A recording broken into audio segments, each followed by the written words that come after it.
જય હિન્દ મિત્રો, ધ્યેય કમ્પ્લીટમાં તમારું સ્વાગત છે। તો મિત્રો આજે આપણે જોવાના છીએ 12 જુલાઈ 2026ના પરીક્ષામાં પૂછાવાની શક્યતા છે એવા કરંટ અફેર્સના 15 જેટલા પ્રશ્નો। તો મિત્રો જો શક્ય હોય તો આ પ્રશ્નોને તમારી બુકમાં લખી લેજો, જેથી કરીને મિત્રો તમારે જ્યારે પણ એક્ઝામ આવે અને મિત્રો રિવિઝન કરવાનું થાય ત્યારે તમે સરળતાથી એનું રિવિઝન કરી શકો। અને હા મિત્રો, આપણે કરંટ અફેર્સ રોજે રોજ જ કમ્પ્લીટ કરતું જવાનું છે મિત્રો। આમ કરવાથી તમને ફાયદો શું થશે તો કે મિત્રો તમારે જ્યારે પણ એક્ઝામ આવશે ત્યારે કરંટ અફેર્સ તમારે કમ્પ્લીટ હશે। અને મિત્રો આ સમયે તમારે કરંટ અફેર્સ બીજે ક્યાંય પણ ગોતવા જવાની જરૂર નહીં પડે, ત્યારે મિત્રો તમારે માત્ર ને માત્ર એનું રિવિઝન જ કરવાનું રહેશે। અને જો મિત્રો તમે કરંટ અફેર્સની બુક તમારી રીતના તૈયાર કરેલી છે તો મિત્રો એ તમને વાંચવામાં ખૂબ જ સરળ રહેશે અને યાદ પણ જલ્દીથી રહી જશે। તો ચાલો મિત્રો હવે વધારે સમય ન બગાડતા પ્રશ્નોની શરૂઆત કરીએ છીએ। પણ એ પહેલાં જો હજી સુધી તમે આપણી ચેનલને સબસ્ક્રાઈબ નથી કરી તો મિત્રો ચેનલને સબસ્ક્રાઈબ કરી દો અને આ વિડીયોને તમારા દરેક મિત્રોને શેર કરી દો। તો ચાલો મિત્રો હવે પ્રશ્નોની શરૂઆત કરીએ। પહેલો પ્રશ્ન જોઈએ, તાજેતરમાં ભારત અને કયા દેશ વચ્ચે યુરેનિયમ કરાર પર હસ્તાક્ષર થયા છે? તો મિત્રો એ દેશ છે ઓસ્ટ્રેલિયા। મિત્રો ઓસ્ટ્રેલિયા અને ભારત વચ્ચે યુરેનિયમ કરાર પર હસ્તાક્ષર કરવામાં આવ્યા છે।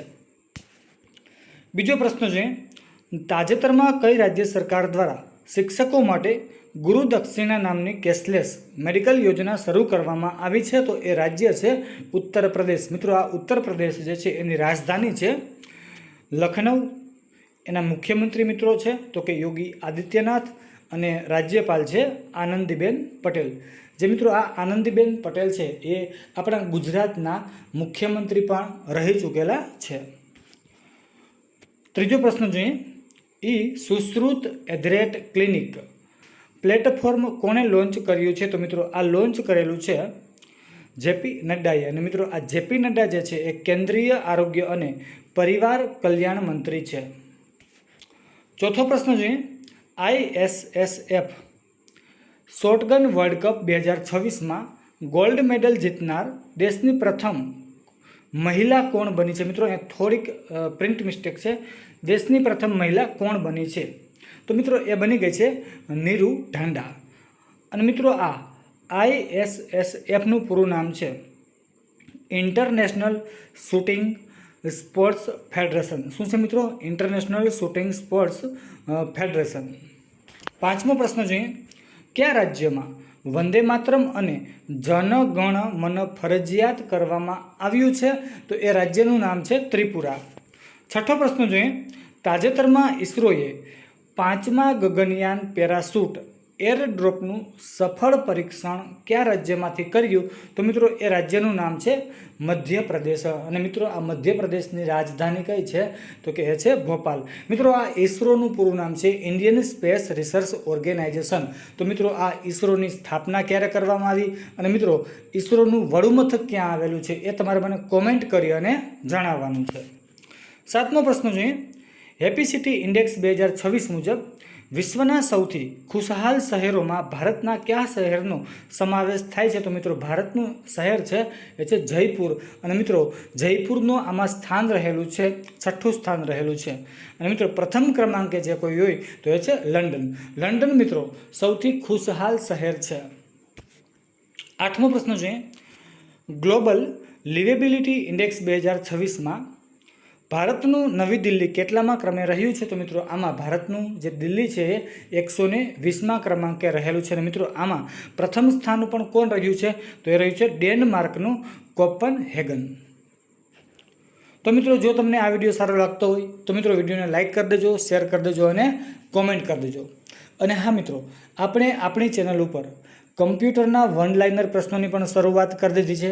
આ ઉપરાંત મિત્રો આપણે રોડ સેફ્ટીના વન લાઇનર પ્રશ્નોની પણ શરૂઆત કરી છે કે જે મિત્રો GSRTC કંડક્ટર અને ડ્રાઈવરની એક્ઝામની તૈયારી કરી રહ્યા છે એવા મિત્રો માટે મિત્રો આ વિડીયો ખૂબ જ ઉપયોગી રહેવાના છે। તો મિત્રો જો તમારે એ વિડીયો હજી જોવાના બાકી છે તો મિત્રો એ તમે જોઈ લેજો।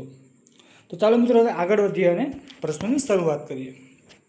9મો પ્રશ્ન છે, માનસ અને મહાભારત નામનું આંતરરાષ્ટ્રીય સભ્યતા અધ્યયન કેન્દ્ર ક્યાં સ્થાપવામાં આવ્યું છે? તો મિત્રો એ છે કિર્ગિસ્તાન.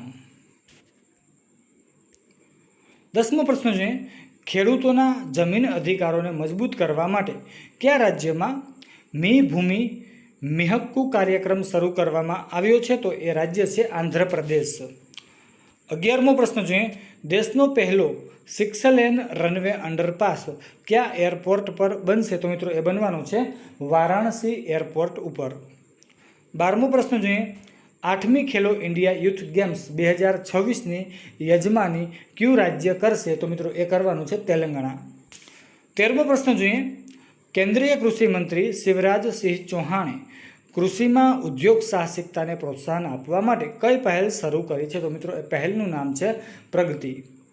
14મો પ્રશ્ન જોઈએ, અમેરિકી ગુપ્તચર એજન્સી FBIએ લોરેન્સ બિશ્નોઈ નેટવર્કને ધ્વસ્ત કરવા માટે કયું ઓપરેશન ચલાવ્યું છે? તો મિત્રો એ ઓપરેશનનું નામ છે ઓપરેશન હાર્ડબોલ.